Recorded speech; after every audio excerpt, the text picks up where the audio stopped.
Yo, what's up? Finally making this Green Lantern video.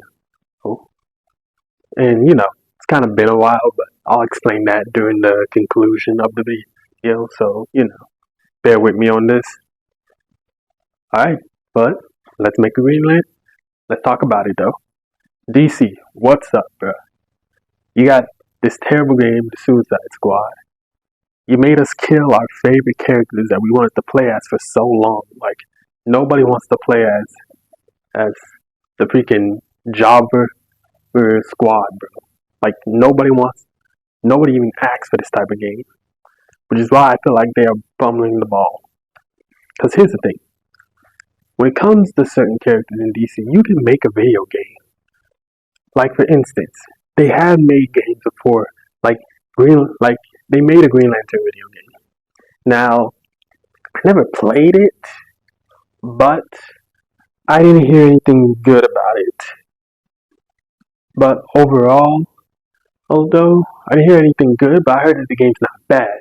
That's the same thing like with the movie, how people consider it to be a terrible movie, but I seen the movie and to me it wasn't all that bad, or like not as bad as people made it out to be. The movie was fairly good in a sense.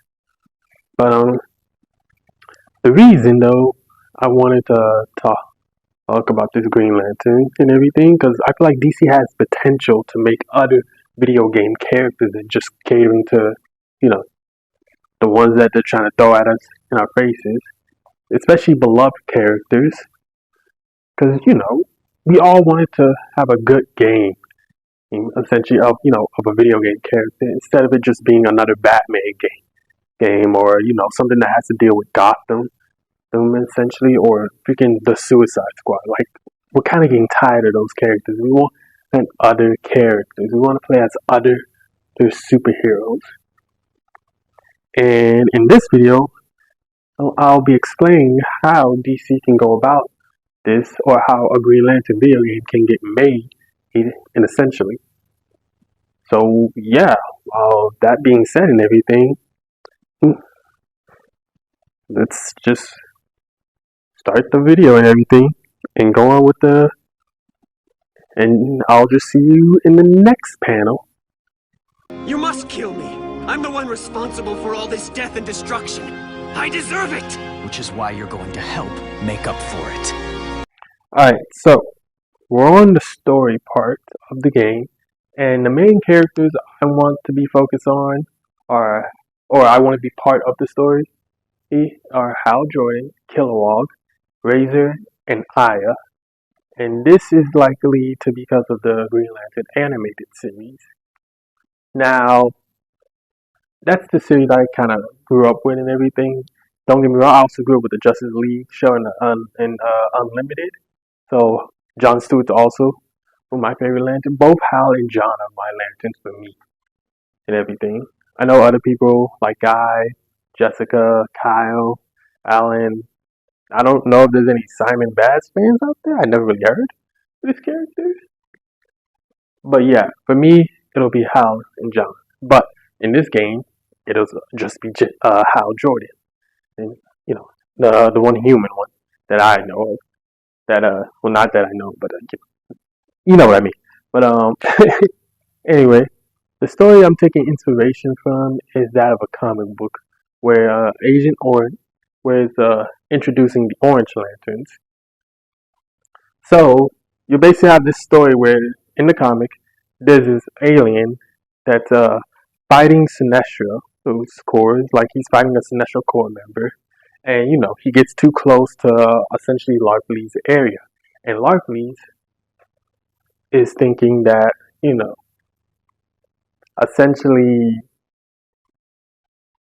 well, it starts off with this Green Lantern fighting this Sinestro Corps member, and he comes across this orange light and everything. Like him and this Yellow Lantern are battling out, and he defeats the Yellow Lantern, but then some orange light hits him, and then it just cuts to showing Hal, Kilowog, Razor, and Aya. And what it does is that it shows them getting done and finishing a mission with the Spider Guild. The Spider Guild are basically an old school Lantern villain and everything. They're basically like, just the rogues and everything. So yeah, they're basically just a group of criminals and everything, and Hal and them just get done finishing, defeating them and saving the people. And they go to the Guardians and, put them on council, put them on trial by the Guardians. And with this, they are talking.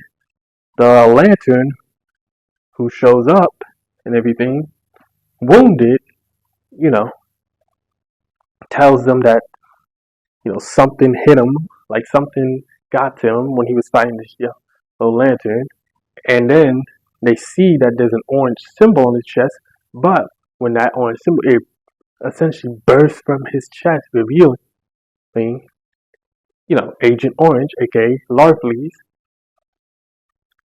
So, in that case, Larfleeze is saying that, you Guardians broke the treaty and everything. Your Lanterns came over into my territory when we had a peace treaty. And the Guardians are like, yo, bro, why you wildin'? We like, our dude is doing his job. Like, what the hell? And it's all like, he's all like, nah, I don't believe that BS. And now, seeing how y'all want to be all like, betraying me and crap and everything after I kept my deal, nah, G. The contract's over, bruh. And one of the Guardians tried to reason with him, but he's all like, I'm done. And I don't want this. You guys lied to me. You just want my freaking orange battery. We're done. Out. And, transmission ends. And the Lantern bursts and turns into an orange lantern. Like, he becomes one with the core. And, he tries to attack them, but, he's in the council with the Lanterns and the Guardians. And, gets defeated easily. And with that, the Guardians tell Hal and John that Larfleeze is now. And, basically Hal, Kilowog, and them ask the Guardians, who the heck was that guy? We never seen. Who the heck was this guy? Okay. And it's like, the Guardians explain to him, and, the other Green Lantern members that are there, along with, Kilowog, Aya, and Razor, and along some other Green Lanterns, that this is Larfleeze and everything. We met him like millions of years ago. He found the orange light, which is the orange light of greed, and we told him that you can keep it so long as it stays within your system, like your sector and everything. It doesn't come out, and we have a truce. Excuse me. Sorry about that. But essentially, Larfleeze, likely because of that greedy nature in him, basically going insane and just calls him warped and twisted. So he thinks that we essentially broke the treaty because of a Lantern crossing over into his territory, even though he wasn't breaking the treaty. He was just trying to get this yellow Lantern. But Larfleeze being warped and twisted by this and being so greedy has now just saw this as more of a threat. So we have to deal with him. And they basically tell him that Larfleeze is a dangerous threat. Because not only is he the only Orange Lantern, he is a one-man army, essentially. And you just saw what happened to our fellow Green Lantern. He absorbed his soul into his core. So who knows how many members he essentially, or how many people fell to that Orange Lantern or into that core now, which makes him a huge threat, especially if he's going out of his system to cause havoc. We have got to stop him at all costs. And that kicks off the story, essentially. You're basically just, having to go to other planets and everything, having to try and, defeat some Orange Lanterns that are essentially, causing havoc and everything, trying to get to Larfleeze. Like, they basically send it to where all Green Lanterns to go, defend the sector and everything, and they basically tell them Hal and them to try and find Larfleeze. Just try and find Larfleeze, try and get to him, or maybe, try to get one of these orange lanterns to interrogate him, and to interrogate to, get to one of them. And, that's overall it for the gameplay. I mean, like I said, gameplay for the story. See? Probably could have done better with it, but I wanted to change up the story because I know in the Green Lantern anime series they already met Larfleeze. They already met the Orange Light, but to be honest, he wasn't really like I wouldn't. He wasn't all into the series in that much compared to how they did for the Red Lanterns.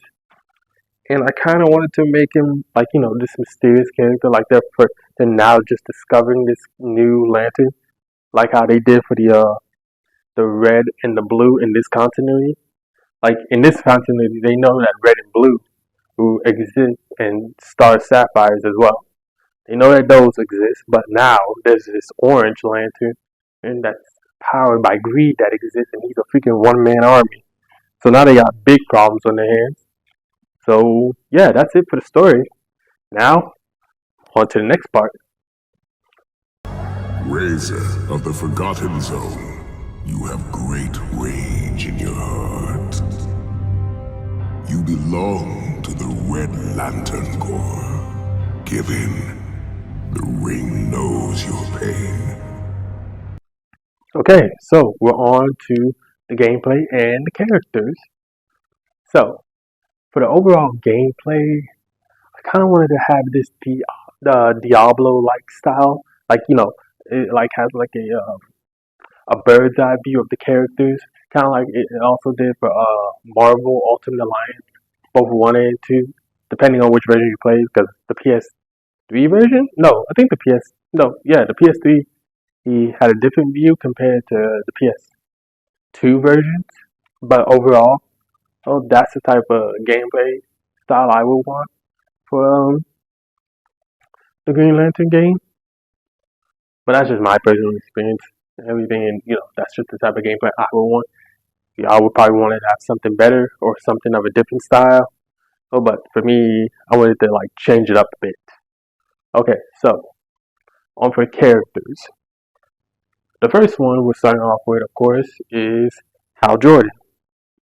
Hal, when it comes to his constructs, people like, yeah, he's an everyman type thing. Like he's basically just showing, like he's basically doing concerts or creating constructs that basically are from Earth or what he's seen or what he knows.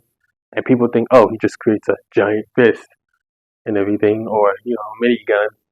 But Hal actually has some pretty decent constructs that he tends to make, especially when it comes to the battle mech suits.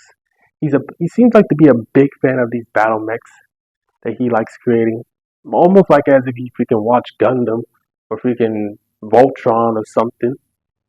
And like dude or Power Rangers, like dude just loved these battle mech suits. Like that man must have really loved anime back in the day, when he was a kid or something. I don't know. I mean, I don't fault him. I love freaking love Transformers. I love freaking Power Rangers. So yeah, but yeah, and it makes sense that he tends to make these battle suits because for those who aren't aware, Hal is an Air Force pilot, so he's likely a big fan of flying high in the sky, making him feel free. So yeah, and I think that's kind of appropriate, especially when it comes back to his Air Force background. But overall though, when it comes to Hal's gameplay,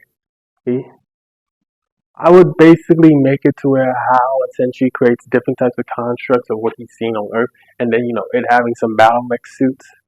So you got to like your traditional baseball bat, that freaking steel piles that he'll create, battle mechs, and the overall fist and everything.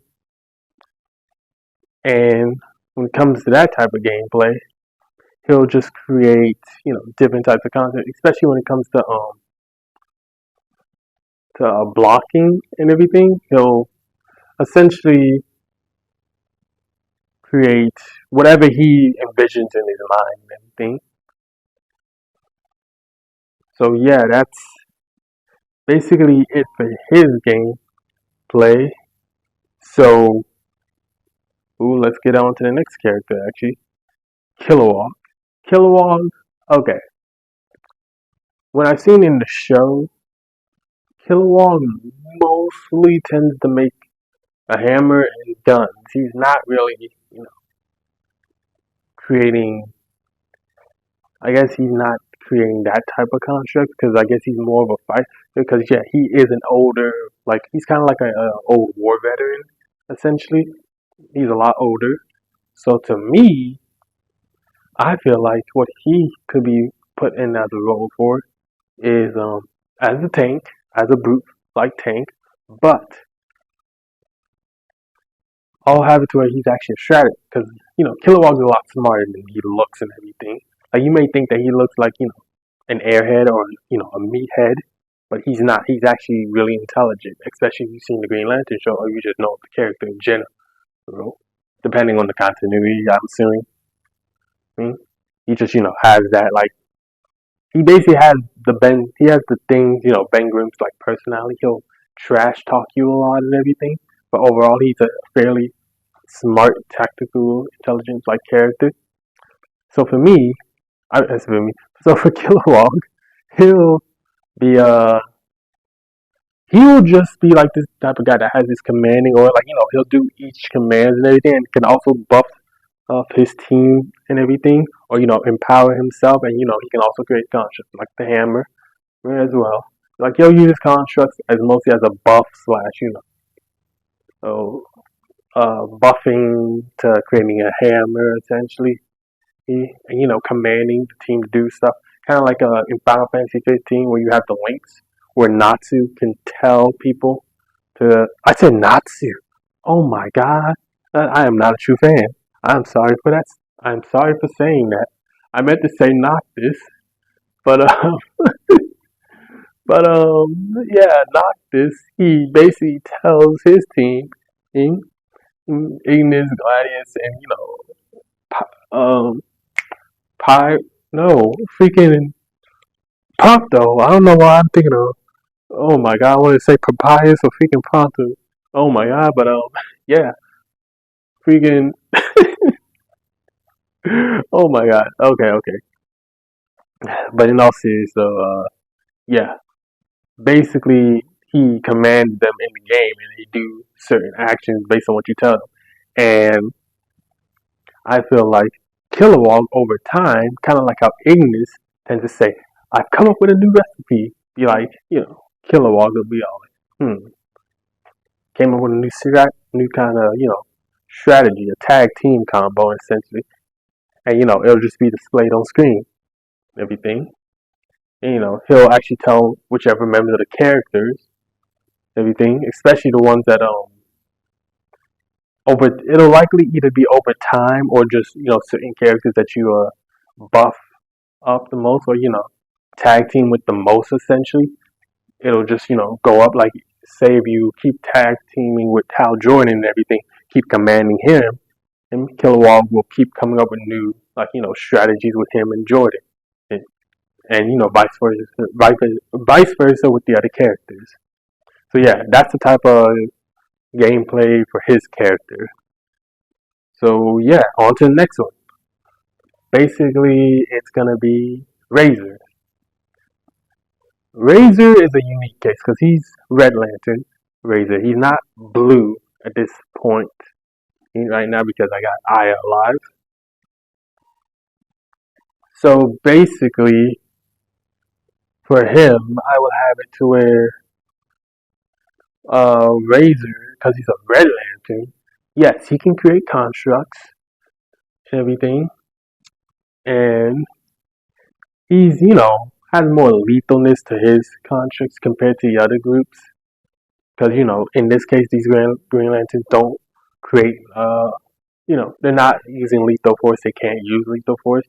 I'm assuming in the Green Lantern show or like in that continuity where in some cases the Green Lantern the Guardians put like that nerf on them to where they can't, that fail safe to where they can't really kill. But yeah, we'll just say in this continuity, the Green Lantern's non-lethal. Like they're stuck to non-lethal weaponry with their constructs. They can't kill. Now Razor on the other hand can create lethal constructs. So he can create his claws, his blades, that little, whip thing he did to that Manhunter and everything, that poor guy. Right? But over time, and like I said, Razor will be unique because over time he'll build up the rage meter. And it's basically a generic thing, You build it up, you get into this rage state, and you basically can spam your constructs like infinitely and everything. And that's really his overall character. Or in this case, he's when it comes to his character, just doing the napalm blast, which adds this fiery effect, like this fiery status to enemies, because it burns through space. They don't know about the napalm breath that the Red Lanterns have. And yeah, overall, yeah, he's basically just a rage-like type character who can get strong the more he gets into battle and everything. So yeah, that's it for his gameplay. Okay, so let's get on with Aya. And now Aya is a unique case because now when it comes to her, she doesn't really create constructs. She's kind of like an Iron Man like type of creature. Like she has these repulsor like beams from her palm. But I mean, it's kind of been a while since I watched the show, so who knows? She probably did create a construct. I could be wrong, but overall, her role would kind of play as a defense like type character. I know I said Kilowog's a tank, but hear me out with this one. Basically, yes, she'll have her palms and everything, but she can use it to also create shields as well. Create shielding weapons and everything. Can also, fight in a general hand-to-hand combat styles. But what's unique is some of these shields.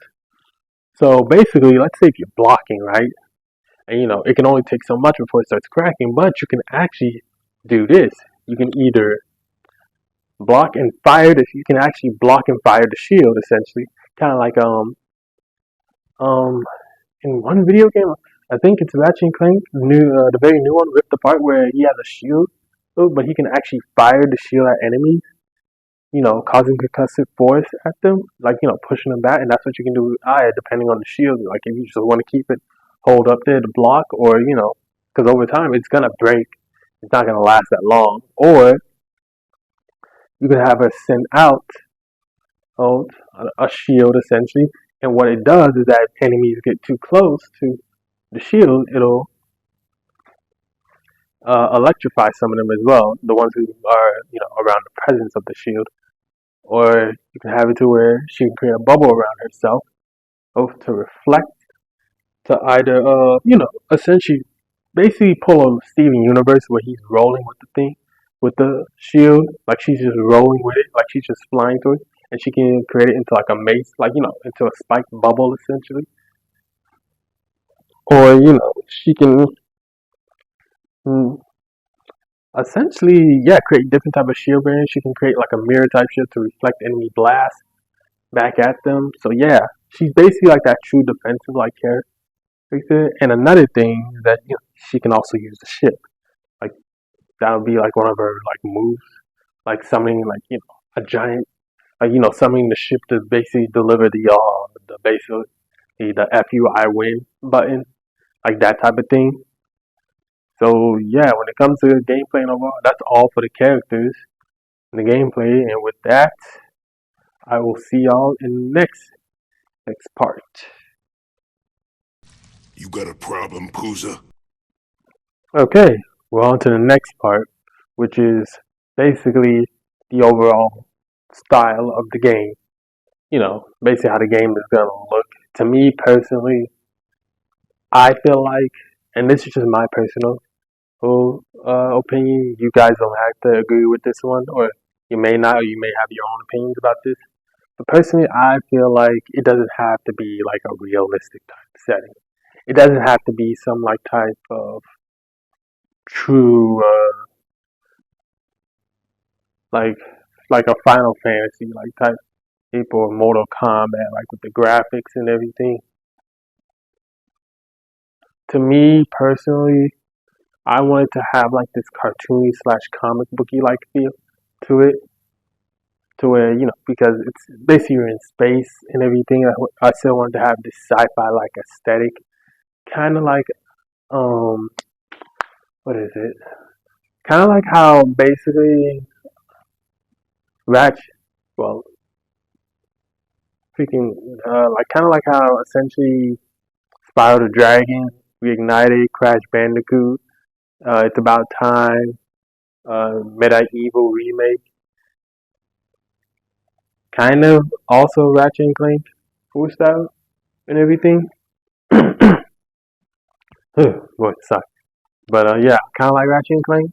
But overall, I don't want it to be having it like a realistic like type setting because graphics can only go so far in the game. It's the overall gameplay and the aesthetic. Like, is the game fun? Because, like I said, graphics can only go so far. Visuals in the game can go so far in making you enjoy the game. I want people to enjoy the game in a way to where it feels like it puts you on edge, it challenges you, basically with the characters and all that.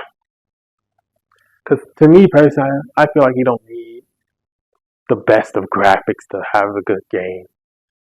And this is from other games that, heck, they may not be the most best looking, but they definitely were fun, essentially.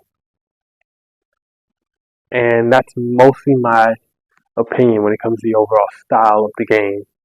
But I do say, yeah, a comic book kind of like cartoon style for it when it comes to this space aspect of sci-fi exploration. Almost kind of like how you see in that Spider-Man PS4 where he has that, what is it, the toon or the comic book skin, essentially. So, and I guess you can also have it to where in the cutscenes it can go through panels, kind of like in Ultimate Spider-Man, where the cutscenes had like these comic book panels essentially, which I thought were pretty cool as a kid. Or you can have it like what, kind of like what, Diablo, like Dark Side Genesis. When the characters are talking, like you don't have to actually you don't actually have to have them essentially have cutscenes like that, but overall it would still be cool to have a cutscene to where you can see the character's facial expressions. So yeah, and that's just really it when it comes to the overall art style of the game, and that's just my opinion on it. So yeah, with that, on to the next part. A Green Lantern protects innocent life, even at the risk of their own, correct? Okay, we are on to the final segment, which is the conclusion, essentially. And overall, the conclusion, and I did say in the first part why I want to explain why it took so long. I'm not gonna lie, I was kind of nervous to make this video again or make these type of videos because at first my stuttering and everything and my voice, and I was just basically nervous to really make this type. But I kind of gained some confidence and everything and felt like, you know what, I might as well just come out and just say this in my opinion and get it over with. Because if I keep trying to, stray away from it, I feel like I'll just keep eating myself alive if I don't do this. So yeah, trying to break that shell now. And I would really appreciate if you guys gave some criticism on how you like this video. I know it's kind of been a while since I actually did do this, but other than that, and also another reason why I wanted to make a Green Lantern game is because Green Lantern gets downplayed in media a lot. Like, and I guess it just has to do with that Green Lantern movie, essentially, what happened. And it's like DC's just now afraid to touch a Green Lantern after that, which that movie, to me personally, was not bad. It wasn't as bad as people made it to be. I guess it's just the time that it likely came out, because that normally tends to happen to some stuff. Like, it's a good, it was like sometimes you can say that it looks bad and everything, or it actually was a really underrated, unappreciated gem. It's just that it came out in a bad at time. But other than that, Green Lantern has been one of my favorite characters. I love the animated series with Hal Jordan. I love the Justice League, you know, John Stewart version. And I overall love the sci-fi aspect. I love sci-fi as well, if you haven't noticed. But I love the sci-fi aspect. And I love the space. And I love the different Green Lantern stories about the different aliens when it's not always focused on the human characters. I love the different aliens that they got going on, or like they used to do before, basically humans started taking up most of the stories in the Green Lantern comics. Because if you seen, what was it, Emerald Knights, and likely read some comics, you would know that these alien lanterns actually have some really good stories, essentially. Like Lyra, Kilowog, um, Rocklock Fan. Yeah, Rocklock Fan is also has a cool story. Yeah, I'll show a picture of him just so you can understand who I'm saying about that last character. Heck, even some of the other Lantern Corps and everything that are not just catered to the Green Lanterns, like the Red Lanterns, the sci-fi, which I don't know. I think it's just Kel that they tend to show, which I'm all like, why just her? Like, dang, because that's why I kind of appreciate the anime series, because they tried to at least expand the Star Sci-Fi instead of just it sticking to Care, bro. Because they had other members essentially. The Indigo Lanterns have this story. Freaking Larfleeze has this story. Saint Walker, Blue Lanterns, bro. If you know Saint Walker, bro, that man. If him and Gore had a crossover, not a fight, but more of a battle of how they're figuring about their beliefs and everything, like that would be a century to look at, bro. Like Gore and Saint Walker talking about the beliefs and everything of the gods. One guy who went to go butcher the gods and everything, because didn't heed his call, versus the guy who essentially lost everything and could have been like Gore, but strove to be better. Now that's the type of thing I would want as a crossover, instead of just it being a battle essentially. And of course, you got the Black Lanterns and the White Corps, which I don't know if they actually explained the White Corps. I never really got invested into the White Corps. And then you have some new ones. Essentially, they made like, you know, uh, the Invisible Spectrum with the Ultraviolets, which I do gotta say, I kind of like that poem or that oath that they got. That oath is actually pretty cool with the that Ultraviolet, and of course you got the newest one, essentially Sorrow now. But other than that, yeah, I just really wanted to make this video and talk about other characters that can be given shine, that given time to shine if DC gave them a chance. But that's it really overall. And before I end this, here's what the game title will be called for the Green Lantern game. It'll be basically DC Green Lantern Orange Light of Avarice, and basically it basically has the cover art of basically Larfleeze looming over Hal Jordan. That cover art where he basically has that blue ring, essentially. And Larfleeze all like, I want it. So yeah, and that'll be the title of the video, essentially, or not the title of the video, but the title of the game, or Green Lantern Orange Light of Avarice. So yeah, let me know what y'all think of the video and everything. And be sure to like, sub, subscribe, tell other people. Give your opinions on what type of game you would want to make, or what type of game in character, or what type of characters you want to see made into a game, or feel like deserve or have the potential in having a good game. And other than that, I guess I'll see y'all. Y'all stay cool.